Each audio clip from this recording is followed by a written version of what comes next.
mais. E aí você vai fabricar o ATP sem o uso do oxigênio. Então, não há uso de oxigênio, e o outro receptor de elétrons é inorgânico, e sim, mas sim compostos orgânicos que serão os receptores de elétrons aqui, né? O O2 é um composto inorgânico. Então, da mesma forma que a gente viu lá na respiração aeróbica, o C6H12O6, ele libera, né, 2 ATPs pela glicose, 2 NADH.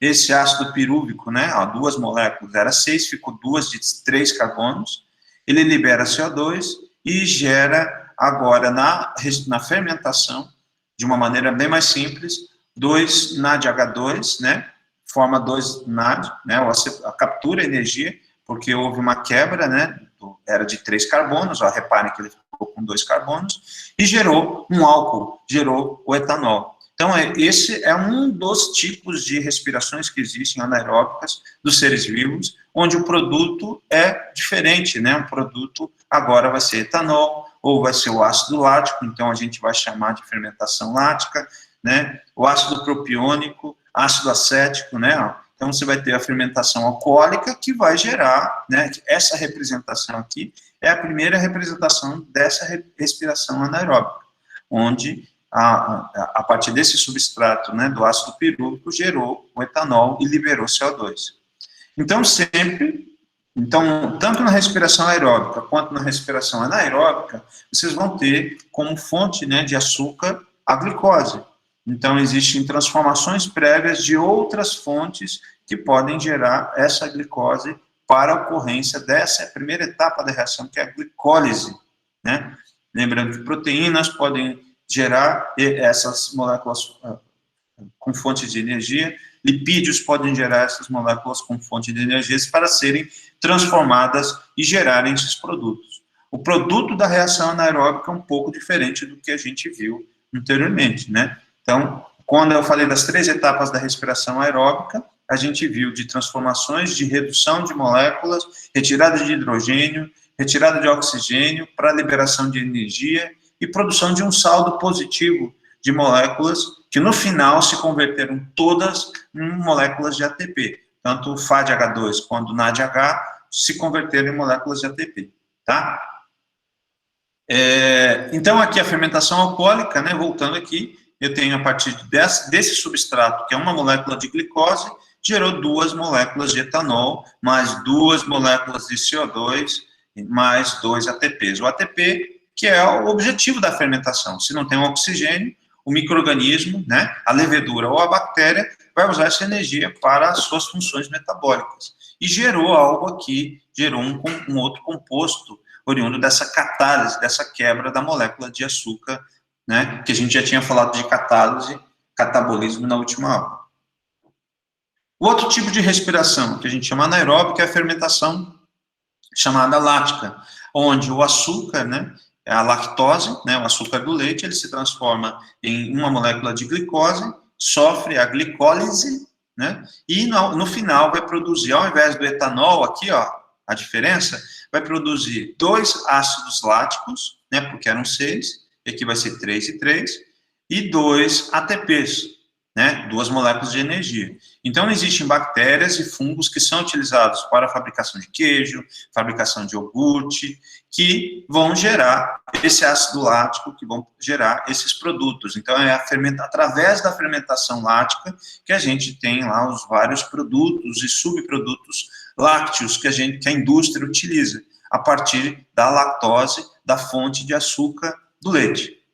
E esse mesmo tipo de fermentação anaeróbica ocorre quando vocês fazem musculação, quando fazem atividades físicas, né? Então, quando você faz um esforço físico, inicialmente você tem essa energia, na segunda repetição, na terceira repetição, na quarta repetição, você vai indo e vai chegar um momento que você não tem mais força para poder levantar, principalmente quando você aumenta muito a carga de uma atividade física, né?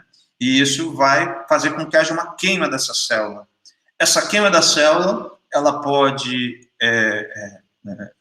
É uma explicação de ocorrência de uma respiração anaeróbica, de um processo de fermentação lática, que é o outro local em que ocorre essa respiração, que é no músculo. Então, você tem a fermentação lática, um processo de respiração anaeróbica no músculo, né? Um processo de fermentação que ocorre para a produção de queijos e iogurtes, produtos lácteos, e um segundo processo que também ocorre a fermentação láctea dentro do músculo de animais. Então, essa queimação é um estímulo que vocês estão vendo, essa sensação de queima, né, durante esse processo. Por isso que a musculação, ela tem uma relação com um processo de formação anaeróbica, né, uma atividade física anaeróbica. E a atividade física aeróbica, né, natação, dá tempo de você, a questão que essas etapas que a gente está falando, da glicólise, do ciclo de Krebs, da cadeia respiratória, dá tempo do oxigênio entrar e funcionar como aceptor de elétrons para a produção de energia, e essa energia ser utilizada para os processos, né, a realização dos movimentos, uma corrida, né, o Giovanni está fazendo corrida agora, então ele está fazendo uma atividade que envolve, dentro da sua célula, envolve a questão de produção de energia. Então, vai dar tempo de você gerar energia para essas células que estão sendo estimuladas, para que elas executem uma determinada função. Na musculação, isso não vai acontecer. Então, quando você, em alguns momentos, a queima, existe também a questão do acúmulo desse ácido lático que é produzido, que é basicamente aquela dor que a gente sente nos músculos, que é referente à cãibra, né? Então, em algumas circunstâncias, você pode ter esse acúmulo, né? E aí vocês vão ver que tudo isso, assim como para o micro-organismo para a geração de energia, para o músculo também serve, vai ocorrer também na mitocôndria, e vai estimular o corpo a produzir energia, mas só por uma outra via metabólica. Ao invés de ser uma via metabólica aeróbica, é uma via metabólica anaeróbica. E aí você fez a atividade hoje, você estimulou essas células do seu corpo grandemente, fica com dores nos músculos quando você faz uma atividade que você nunca faz, né? E aí o que acontece? Fica como se fosse uma memória. E aí, no outro dia, nos próximos dias que você for fazendo essas atividades, você vai estimular o seu corpo a realizar esse processo de desenvolvimento, é claro, associado às proteínas, né, que oriundas da alimentação, da nutrição, falando de um processo, de uma atividade física anaeróbica, né? E aí, estimulando o corpo, fazendo com que você tenha um progresso, né, uma melhoria da sua performance física à medida que você sempre... Por isso que você sempre tem que estar, mesmo sem vontade de fazer atividade física, aeróbica ou anaeróbica, você necessita sempre estar fazendo para que você estimule essas células do corpo a esse processo de progresso. Alguém quer? Essa é a mesma lógica, professor, essa é a mesma lógica do padre, né, o Marcelo Rossi, do porquê que em pouco tempo ele desenvolveu tanto em relação a músculo, né? Tinha memória muscular, né? Tinha memória muscular. As pessoas, em geral, por exemplo, vocês são jovens, fazem muitas atividades físicas, né? E, de repente, fica um tempo sem fazer. Então, quem faz a atividade física, depois retorna, você tem uma maior facilidade para conseguir adquirir boas performances, porque você passou por esse processo o seu corpo e a sua célula, ela tem uma memória que auxilia nesse processo de retorno, né? Então, às vezes, você fica 6 meses sem fazer uma atividade física, ficou doente, e depois retorna, em comparação com uma pessoa sedentária que nunca faz, isso é uma explicação na fermentação lática, uma explicação do processo de um outro processo, uma outra via de obtenção de energia, né? Que ocorre. Beleza? Então, aqui eu coloquei, né, pegando a fermentação alcoólica, que tem a ver com a agronomia, né, eu coloquei uma lista de plantas, de matérias-primas. A gente, na agricultura, tem uma série de vegetais que nós produzimos como matéria-prima e que nós podemos industrializar utilizando esse conhecimento da fermentação alcoólica, tá? A fermentação alcoólica, onde uma molécula de glicose que pode vir, né, da artemisia, que pode vir da cana-de-açúcar, de cereais, da batata para a produção de uísque, de cereais para a produção de uísque, né? Vodka, na verdade, é produzido de batata também, né? Do saquê produzido de arroz. Então, são diferentes vegetais produzidos pelo homem, né? Ó, a batata doce para a produção de uma bebida alcoólica chamada sojo, tequila, né? Do agave azul, é uma planta que parece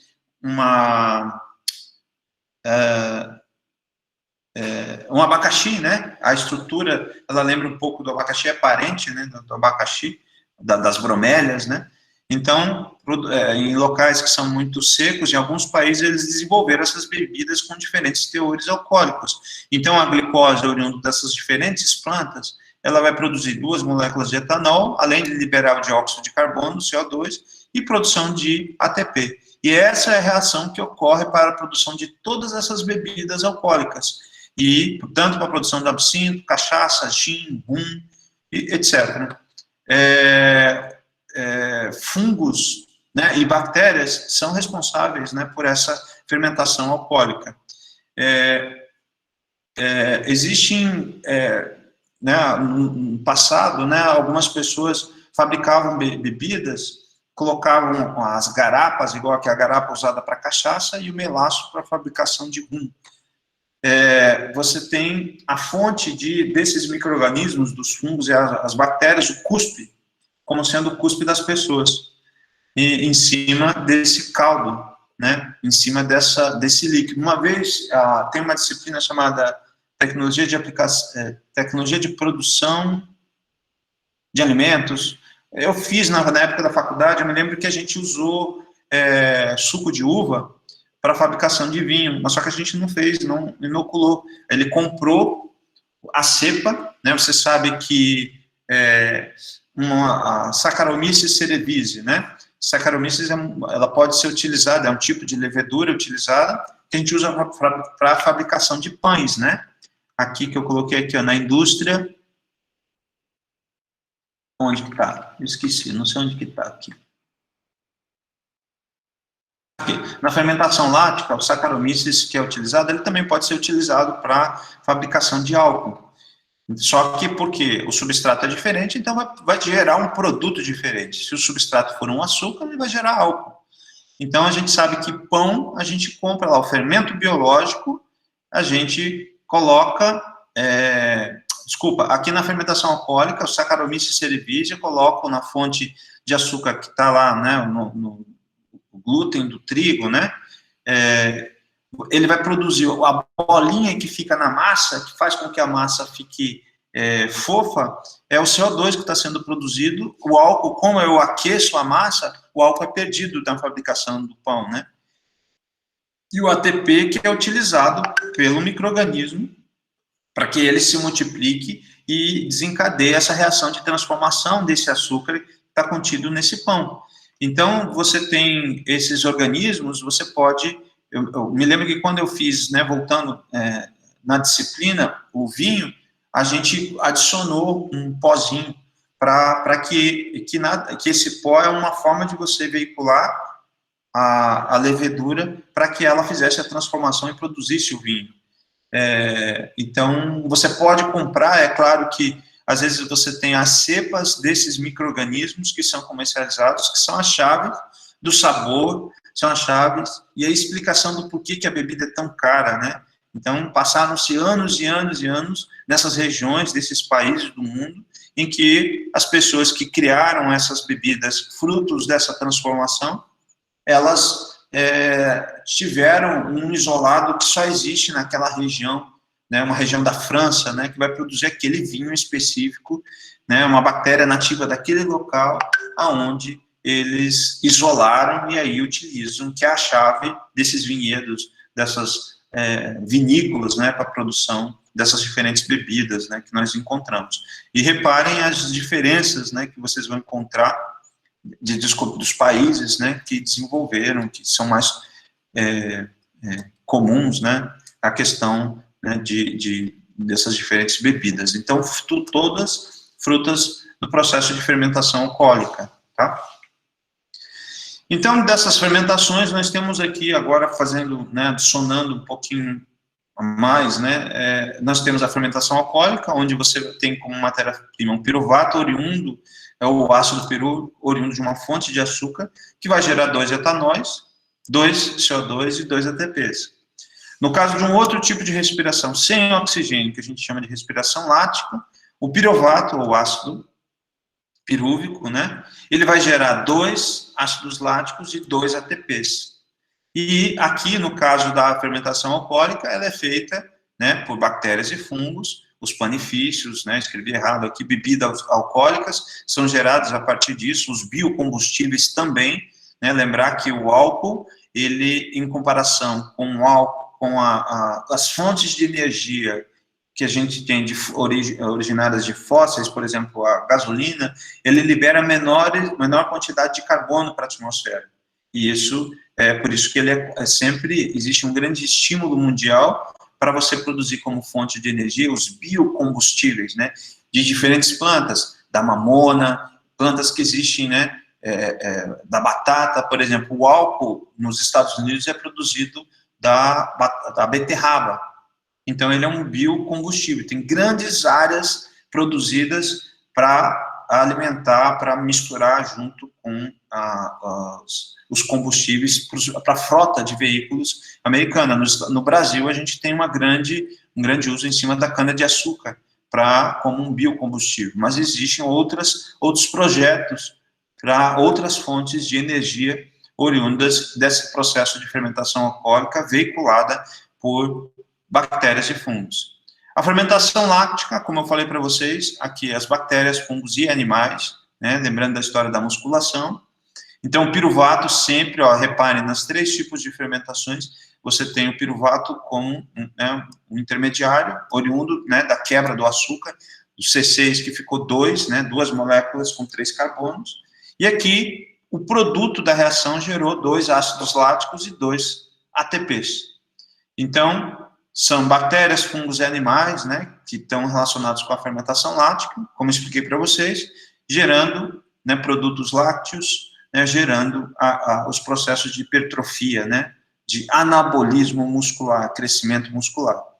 E o terceiro tipo de fermentação, que também vão seguir né, as mesmas etapas que eu falei para vocês lá na respiração aeróbica, para a geração de piruvato, né, ou ácido pirúvico, gera agora duas moléculas de acetato ou 2 moléculas de ácido acético, que é o nosso famoso vinagre que a gente conhece, né?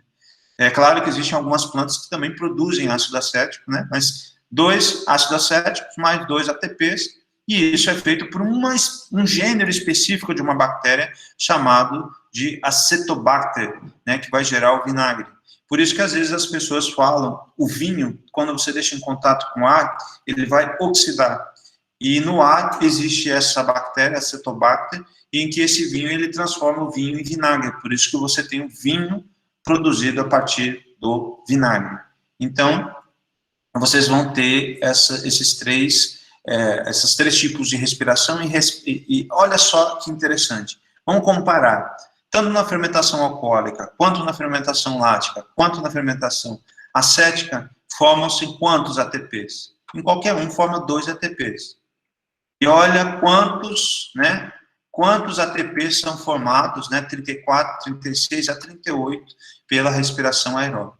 Então, a questão da quantidade de energia sendo sintetizada, sendo produzida por cada molécula de glicose, né, que nós temos, 36 a 38 pela respiração aeróbica, ATPs são formados, e pela respiração anaeróbica são formados 2 ATPs por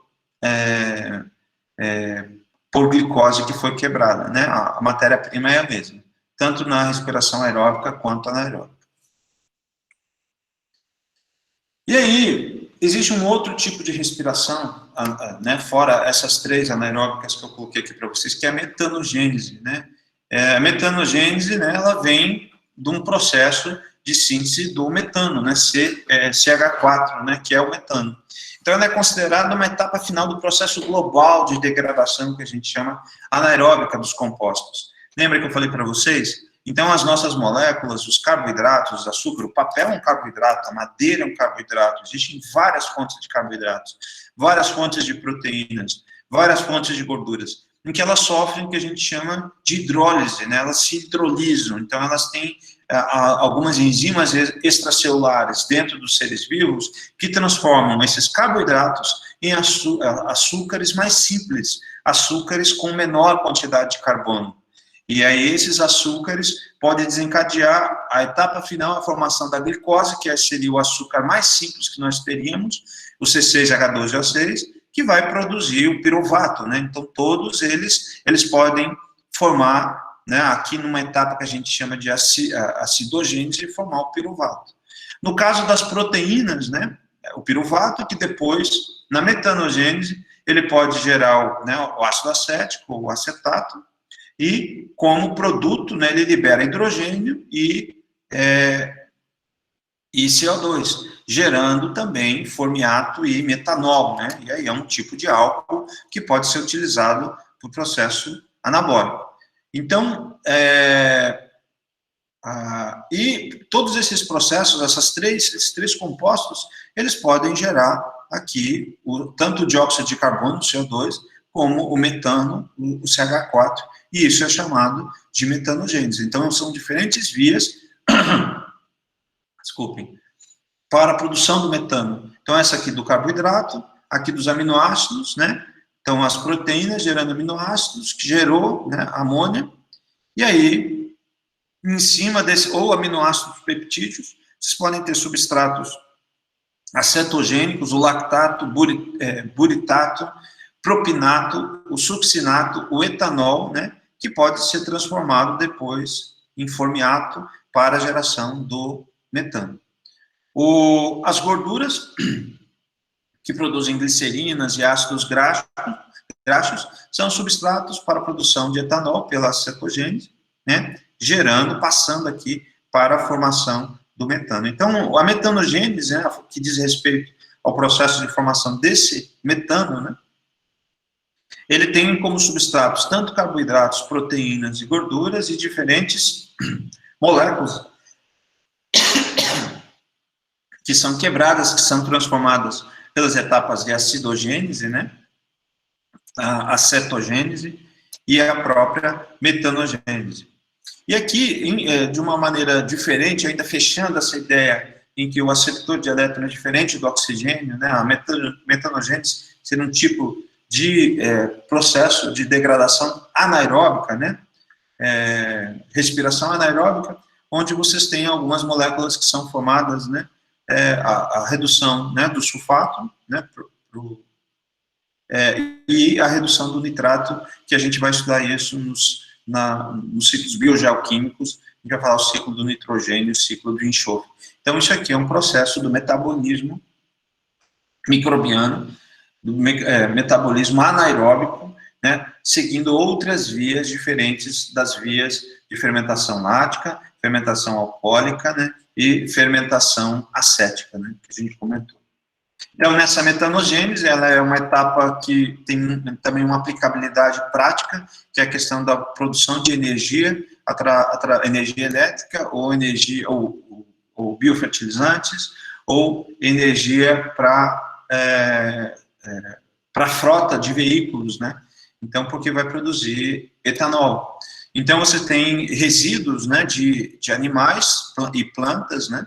Então, isso seriam diferentes materiais orgânicos que podem produzir biogás por esse processo de fermentação, né, da metanogênese, e pela purificação, eu posso transformar isso aqui, existe um gerador que transforma esse metano, né, metanogênese, o metano gerado aqui dentro desse biodigestor, e vai produzir energia elétrica, e essa energia a gente vai utilizar para as várias funções, né, na nossa vida.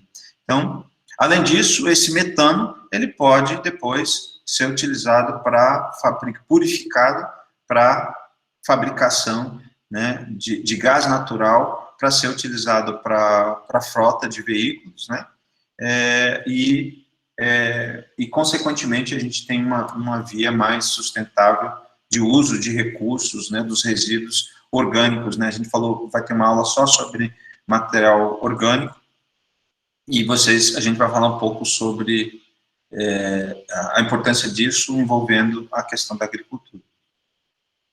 Então, os seres fototróficos, a fonte de energia, como a gente já falou, é a luz, e aí eles vão usar o CO2, que são chamados de fotolitotróficos, né, ou fotoautotróficos, a questão da fotossíntese, né, que a gente vai falar daqui a pouco, e aqui o carbono inorgânico e o carbono orgânico, são os seres chamados fotoorgano, né, de orgânicos, organotróficos, então eles são também chamados de fotoheterotróficos.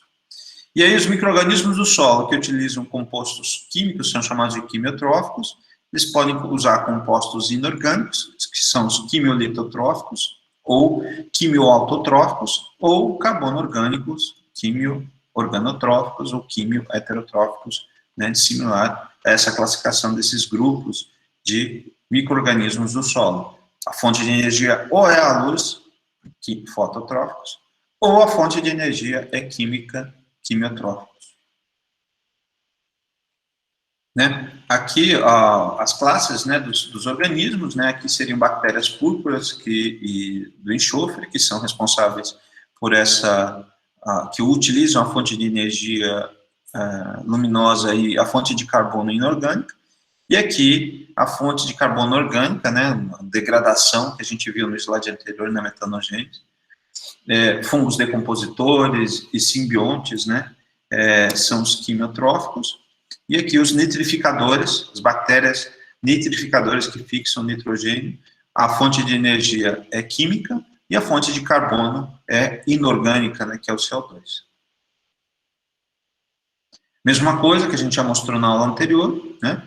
Aqui a glucose, o acetato, né, os compostos orgânicos utilizados dos seres quimio-organotróficos para a geração de energia, tá? E aqui a fonte de carbono, né, química, e aqui é orgânica, e aqui a fonte de carbono inorgânica, gerando o grupo dos organismos quimiolitotróficos, e todos esses grupos, tanto os quimio-organotróficos, quimiolitotróficos e os fototróficos, eles sempre vão gerar energia. Então a energia ela é convertida, né, em energia química, e essa energia química é chamada de ATP, que a gente viu lá, tanto na respiração aeróbica quanto na respiração anaeróbica. Então, as vias metabólicas, elas geram energia, ATP e biomassa, e aí essa energia vai servir para compor essa biomassa. Lembra quando a gente falou lá em Introdução à Agronomia, de cobertura morta? Algumas espécies vegetais produzem mais ou menos biomassa, e essa maior ou menor capacidade de produção de biomassa tem a ver com a produção de ATP. E essas vias são específicas para cada grupo microbiano e dependem da disponibilidade ou não de O2. Então, lembra que eu falei para vocês do saldo de ATP formado por via aeróbica e por via anaeróbica, então a disponibilidade, tá, desse meio para a produção desse ATP. Essa performance, cada planta tem um comportamento diferente desse acúmulo, dessa produção de moléculas com essa energia aprisionada, tá? Então, para produzir energia a partir da glicose, sempre, né, os micro-organismos utilizam vias metabólicas, como a respiração aeróbica, que a gente falou, respiração anaeróbica, e a fermentação dos seus vários tipos que a gente tem. Então, são as várias maneiras que os seres vivos têm, os micro-organismos têm, de produção de energia, que foi basicamente o que eu expliquei para vocês anteriormente. Respiração aeróbica e respiração anaeróbica. E para a gente entender essa fonte de energia luminosa, né, a gente sabe que a fotossíntese ela é feita por 3 grandes grupos de organismos. Procariotos, as cianobactérias, não são todas as bactérias que fazem fotossíntese, algumas, e aí logo elas são autotróficas, já que elas utilizam energia, a partir da energia luminosa, né, para geração de açúcares. As algas eucarióticas que nós temos, aqui também são chamadas de algas azuis, por isso que eu coloquei.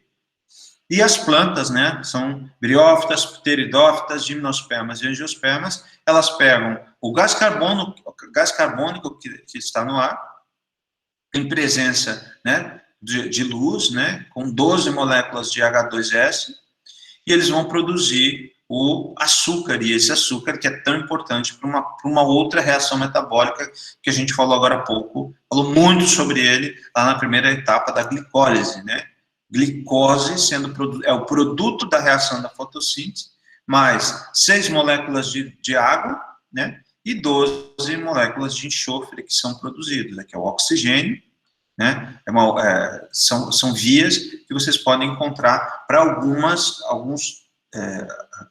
bactérias. E aqui, para seres aeróbicos, você tem, para eucariotos, desculpe, vocês vão ter 6 moléculas de dióxido de carbono, 2 de água, né? Então, aqui seria uma fotossíntese sem a água, como aceptor de elétrons, e aí você tem 6 moléculas de água, e aí você tem um pigmento fotossintetizante, né, de algas e plantas, em presença da luz, que vai ser o catalisador da reação, produzindo também açúcar e produzindo aqui o oxigênio, tá? Então, nós temos esses dois tipos de fermentação, onde um produz o açúcar, a água e o enxofre, e aqui outro grupo microbiano, né, outro grupo de seres fotossintetizantes que produzem a glicose e o oxigênio.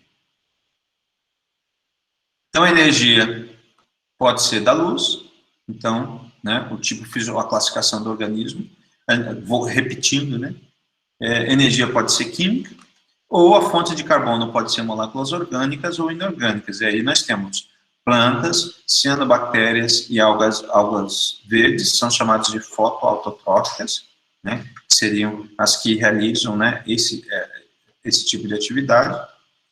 As fotoorganotróficas seriam as bactérias púrpuras, exceto, né, as abaixo, como as fotolitotróficas, as bactérias púrpuras metabolizantes, né, de enxofre, e os quimioautotróficos, que seriam as arqueobactérias, né, as metanogênicas, né, que vão gerar o metano, o quimioorganotrófica, heterotróficas, a maioria das bactérias e fungos, e as quimiolitotróficas, que seriam as bactérias nitrificadoras, que tem a ver lá com o ciclo do nitrogênio, tá?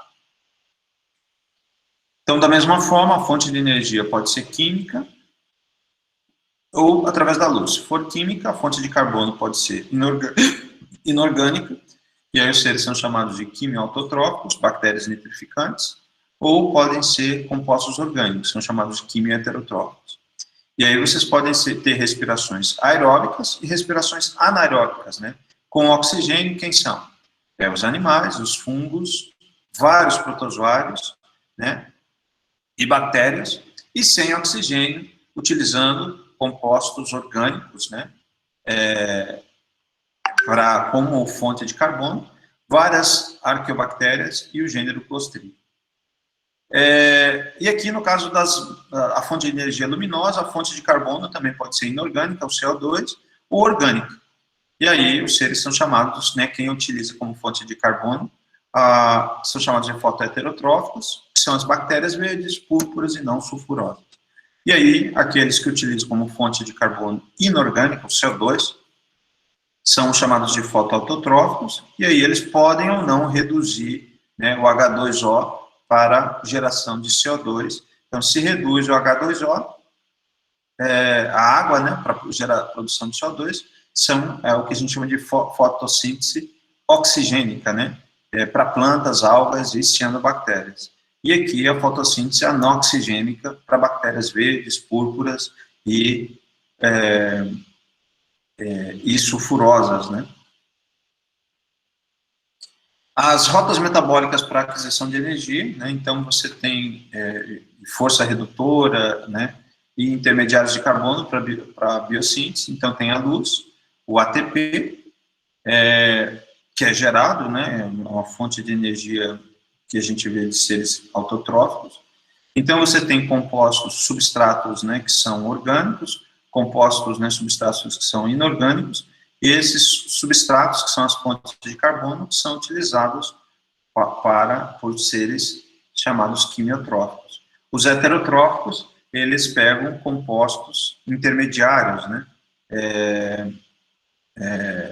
compostos orgânicos intermediários, assim como você vê os seres autotróficos que utilizam o dióxido de carbono, utilizam o CH4, né, o HCO3, para a produção desses compostos intermediários e logo utilizarem e produzirem energia né, terem, é claro que essa produção de ATP, ela segue uma etapa intermediária, que é o NADH, o FADH, que eu falei lá na respiração, para sintetizar, concentrar nas 36 moléculas de ATP pela respiração aeróbica, ou 2 moléculas de ATP pela respiração anaeróbica por molécula de glicose.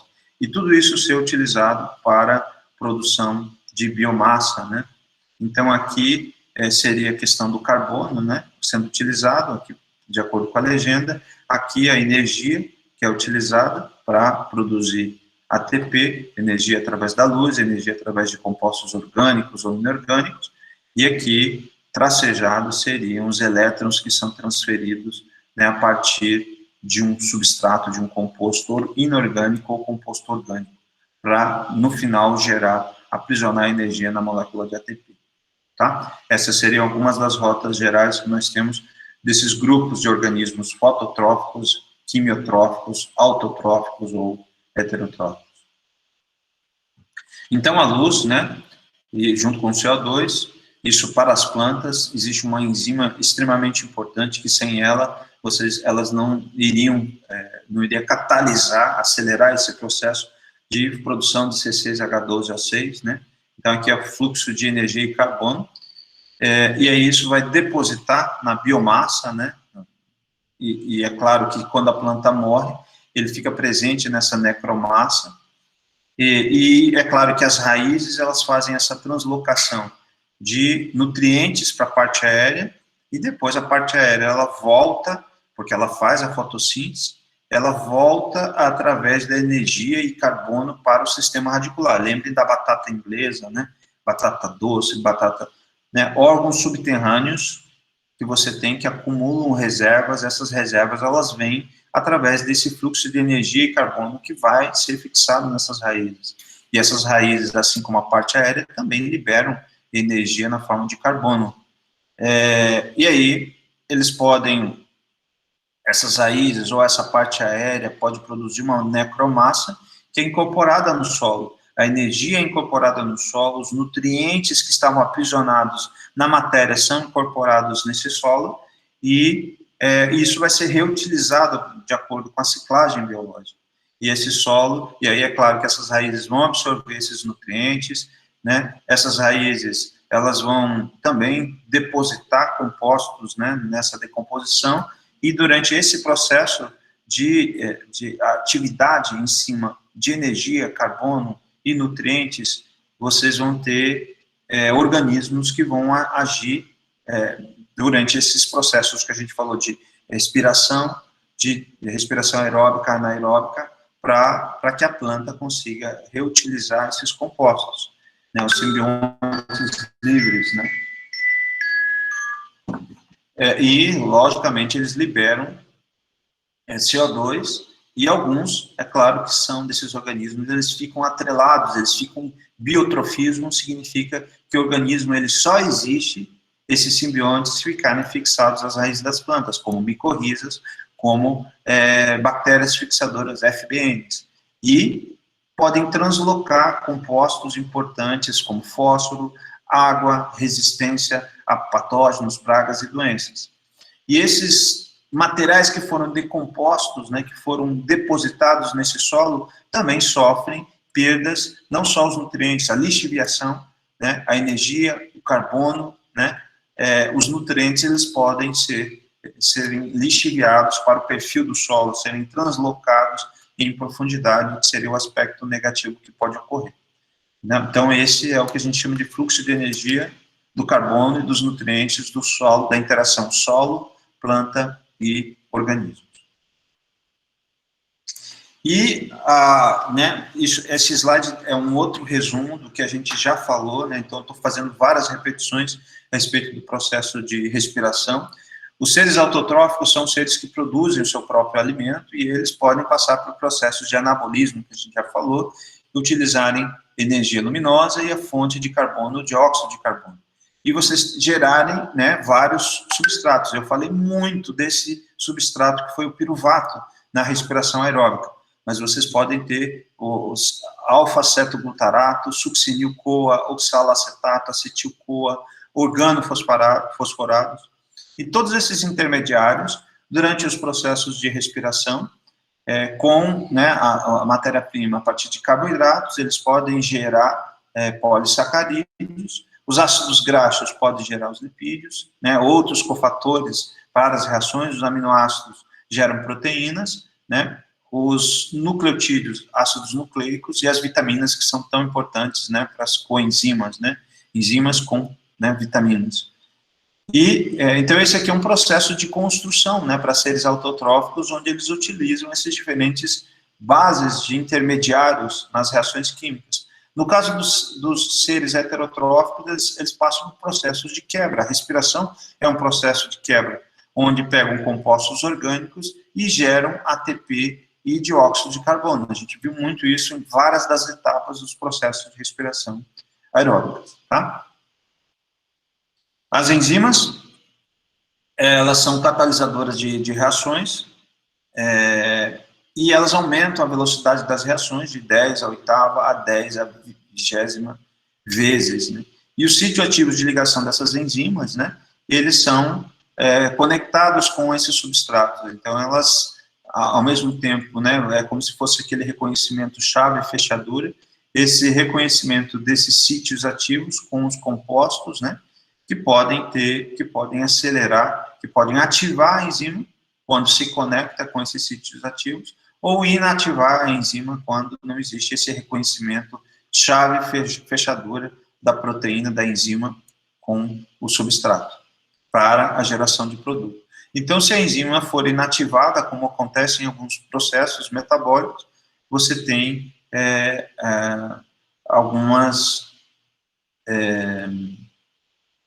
você não tem a produção, a geração do produto, a geração de energia. Então, moléculas químicas, inseticidas, eles podem cortar, né, algumas conexões entre alguns compostos químicos que prejudicam, às vezes, algumas respostas biológicas diretas, né? Por exemplo, o cianeto, né, ele é um aceptor de elétrons, e quando utilizam o cianeto naquelas câmaras de morte, né, quando alguém é condenado à morte, e cianeto no passado ele era utilizado como produto na agricultura, eu acho, não lembro, ou como inseticida, desculpe. E quando ele é utilizado nessas câmaras, né, alguém que é condenado à morte, ele é um aceptor de elétrons, e aí ele produz, ele não deixa a célula produzir ATP no final. Então ele pega e vai faltar energia para a célula, e aí o indivíduo vai morrer devido a essa questão dessa molécula química ficar, né, inativar a conexão dos aceptores de elétrons, das moléculas que vão carregar essa energia para a geração do produto final, que é o ATP, no processo de respiração aeróbica, tá? Pode conter as enzimas, elas podem conter moléculas acopladas com grupos prostéticos, as coenzimas que a gente já falou, e aí nós temos vários exemplos de proteínas, né, de enzimas, como a ase e seu substrato, a celulase, glicose oxidase, a ribonuclease, a lisozima, e aí cada uma vai clivar, vai cortar um determinado componente. Aqui, a celulase vai degradar a celulose, a glicooxidase vai oxidar a glicose, a ribonuclease, o ácido ribonucleico, e a lisozima vai clivar ou cortar o peptídeo glicano, que é um componente da parede celular de alguns que vocês têm em alguns seres vivos. E aqui vários exemplos, né, de outras enzimas, contaminação ase, a hidrolase, que é enzimas que catalisam a reação da clivagem hidrolítica, e aí nucleases, proteases, sinanases, polimerases, né, que catalisam reações de polimerização com a síntese de DNA e RNA, e cada uma com as suas funções, as vários exemplos de enzimas. É claro que essas enzimas, elas são moduladas, esse processo de reconhecimento dentro dos seus sítios de ação dessas enzimas, elas são moduladas por um pH ótimo.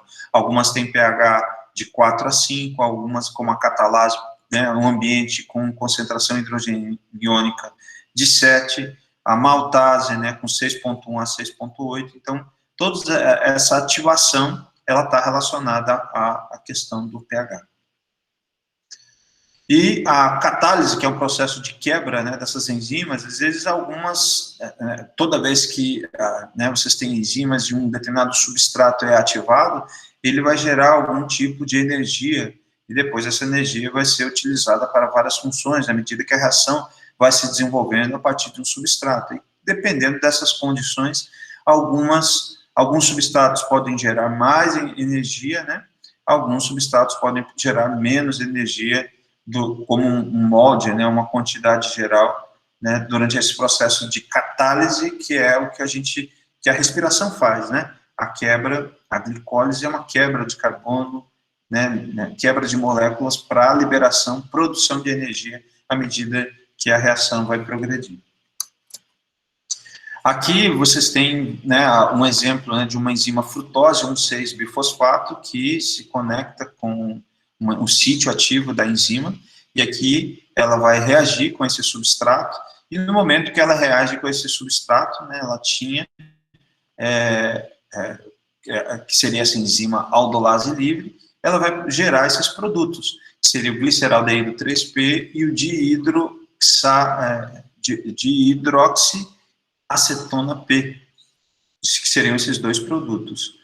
E se não tivesse reconhecimento, se ocorrer uma inativação desse sítio por um outro composto químico, você não tem essa conexão desse complexo enzima com o substrato, né? O substrato está aqui, a enzima seria esse circuito para a produção, geração de um determinado produto.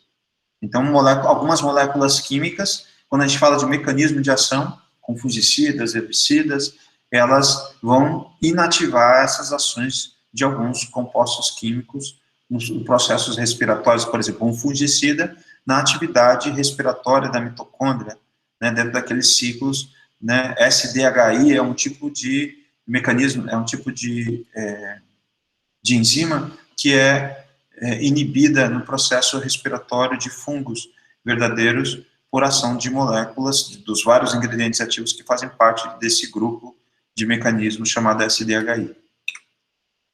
No solo existem proteínas que têm uma ação de quebrar e tem uma alta especificidade funcional, né, isso aqui, ó, especificidade funcional, que viabilizam algumas reações que sustentam o metabolismo celular.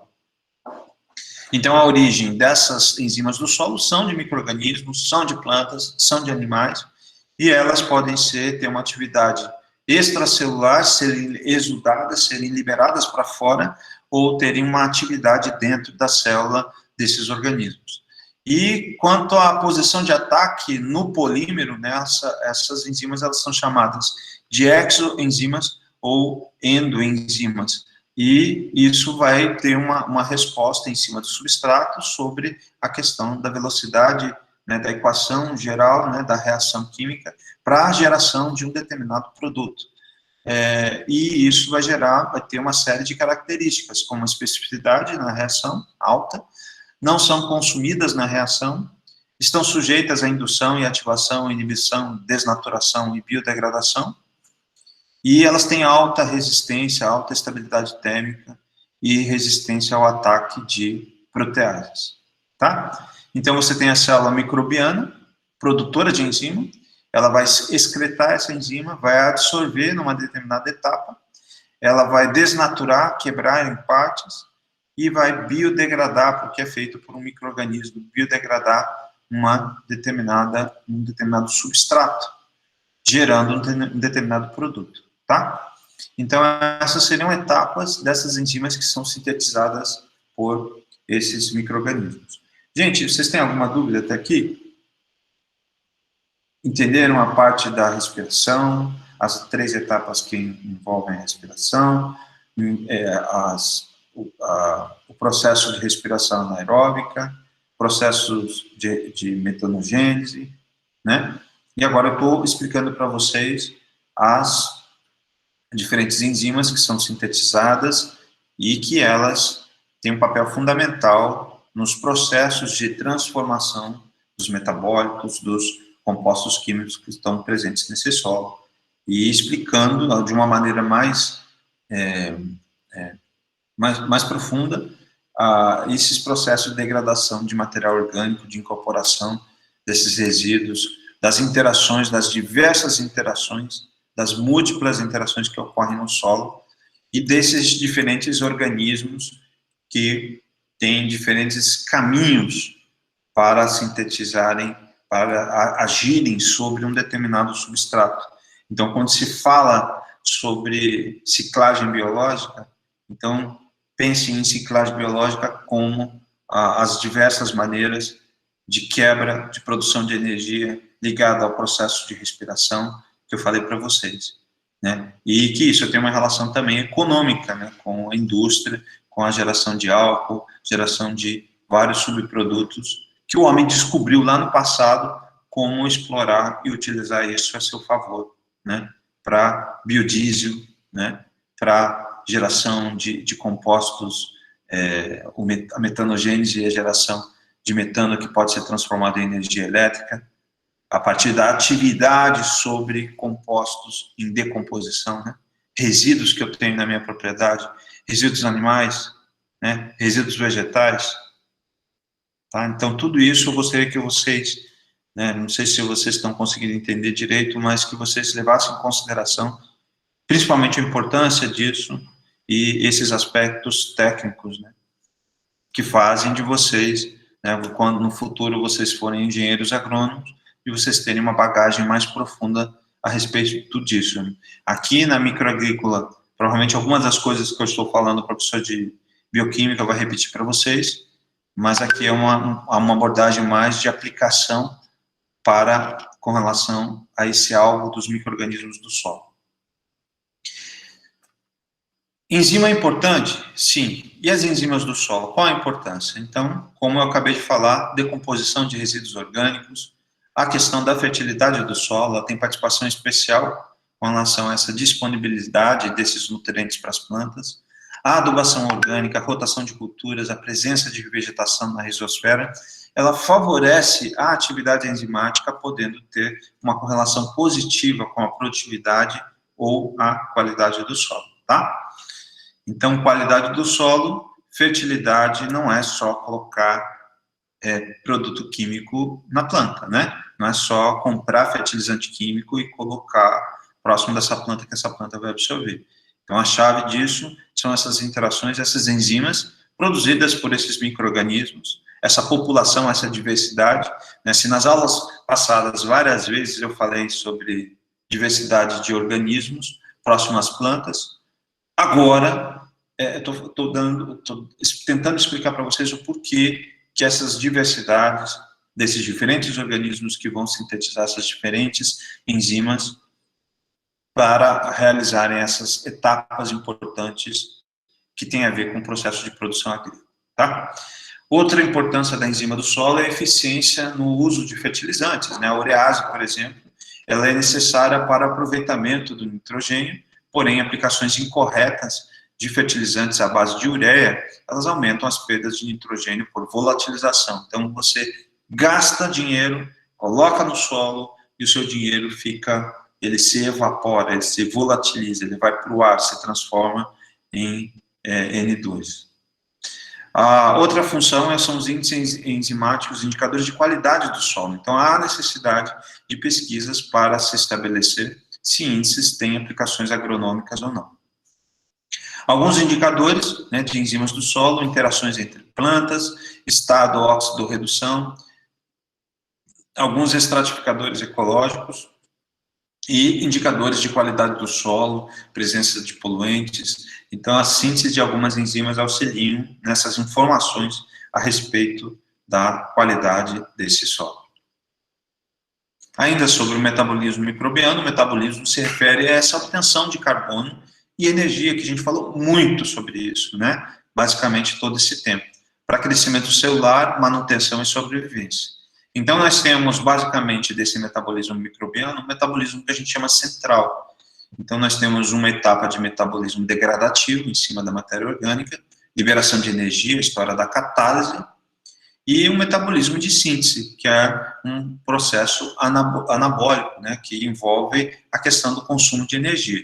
Então, a respiração estaria atrelada a esse processo de degradação para a produção de ATP e depois esse ATP ser utilizado para a produção de moléculas. Lembrando que a respiração anaeróbica também tem etapa de anabolismo, de construção de alguns produtos, né?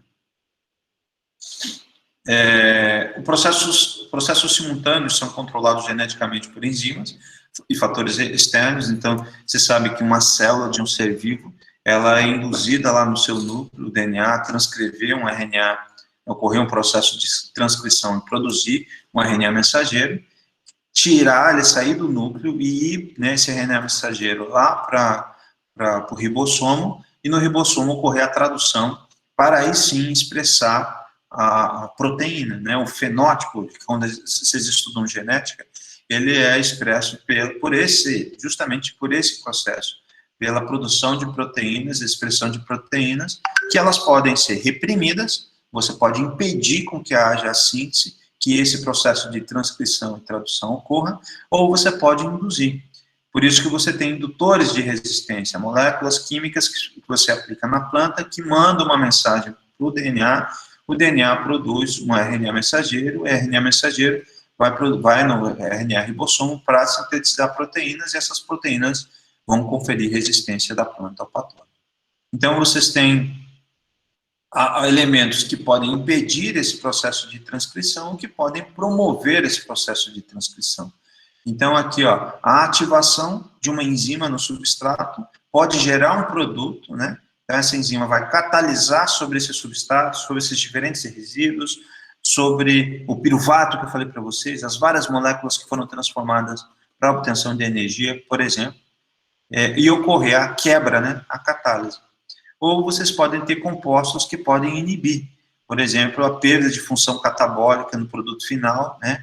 Em excesso, você pode prejudicar a ação da enzima sobre um determinado substrato e logo isso vai ter um problema com relação à geração de alguns produtos. Então, existem reguladores que podem ter, por exemplo, compostos xenobióticos, vocês podem ter fertilizantes químicos, né, pesticidas, você aplicou um inseticida para matar a lagarta, mas ele pode também atingir um não-alvo, e essa molécula química pode interagir com essa contaminação desse substrato, impedindo a conexão, né, o reconhecimento de sítios específicos da enzima, e não fazendo com que não haja a catálise. Então, esse impedimento do metabolismo microbiano, ele diz respeito justamente a esse processo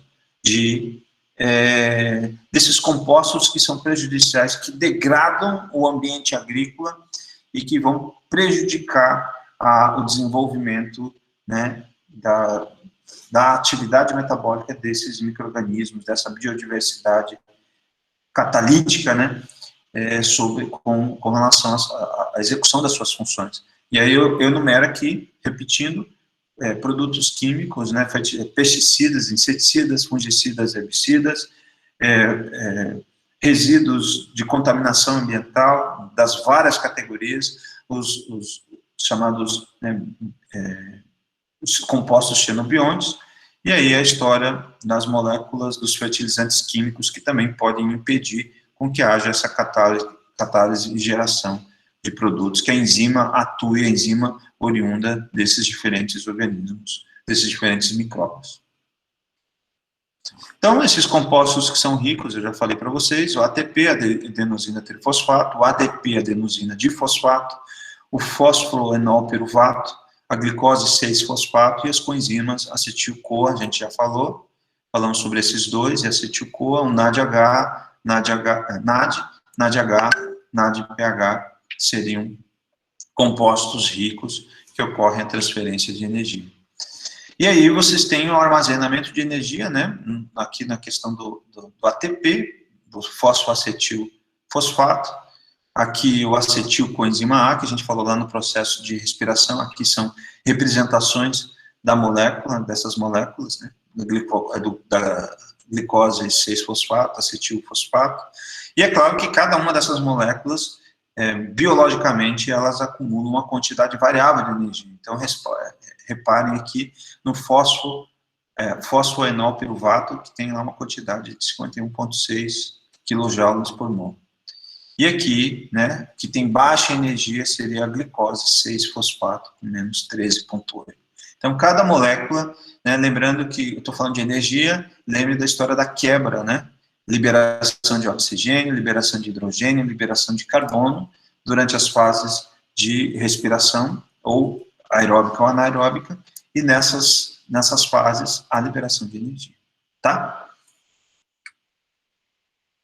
Aqui os seres, né, como a gente já falou, os seres quimiotróficos, eles têm uma respiração que atuam como aceptores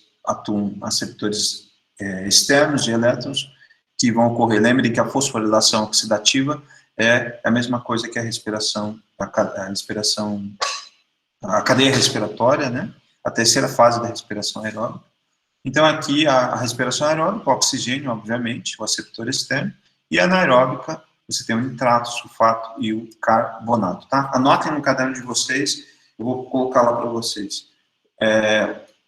O oxigênio é o aceptor de elétrons da cadeia de respiração anaeróbica. Verdadeiro ou falso? Falso, né? Então, o aceptor de elétrons de uma cadeia anaeróbica é o nitrato, o sulfato ou o carbonato, tá? E outros que a gente já viu lá anteriormente. E a fermentação, ela ocorre com a ausência desses aceptores externos de elétrons, e aí a fosforilação ocorre a nível de substrato. Então, a respiração aeróbica, as 3 fases que eu já expliquei para vocês, é um procedimento mais comum nas células, envolve a atividade do piruvato, ciclo do ácido cílico ou ciclo de Krebs, a cadeia respiratória ou, né, a cadeia da fosforilação oxidativa, tá? Também é um nome dado para essa terceira etapa, né, da respiração aeróbica, e ela também é chamada de cadeia transportadora ou de transporte de elétrons, tá? Cadeia respiratória. Aqui, né, eu já expliquei para vocês as 3 fases da glucose, as transformações do glutaraldeído, né, anteriormente, e as etapas, né, que é considerada uma via metabólica mais primitiva, que não utiliza o oxigênio. Na segunda etapa, o ciclo de Krebs, né, a questão do acetil oxalacetato se conectando à acetilcoenzima, produzindo, né, o citrato 3, e aí os vários componentes aqui, né, que a gente tem, que ocorrem no citoplasma, em procariotos e mitocôndrias de eucariotos, tá? É uma produção direta de